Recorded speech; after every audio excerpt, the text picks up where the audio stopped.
সাকিবের 11 বছরের পুরনো রেকর্ডে ভাগ বসালেন মেহেদী হাসান মিরাজ। এ নিয়ে বিস্তারিত থাকছে পুরো ভিডিওতে।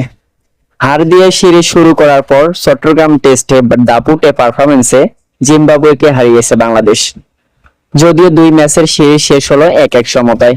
মেহেদী হাসান মিরাজ ও তাইজুল ইসলামের তোপের সামনে সফরকারীরা দাঁড়াতেই পারেনি।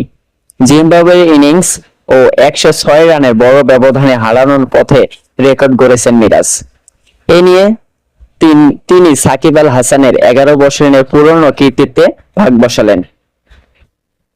এখন পর্যন্ত একই টেস্টে সেঞ্চুরি ও ফাইফার নেওয়ার রেকর্ড রয়েছে বাংলাদেশের দুজনের। সর্বোচ্চ দুইবার এই কৃতিত্ব গড়েছিলেন সাকিব আল হাসান। এছাড়া সোহাগ গাজীরও এমন নজির রয়েছে একবার।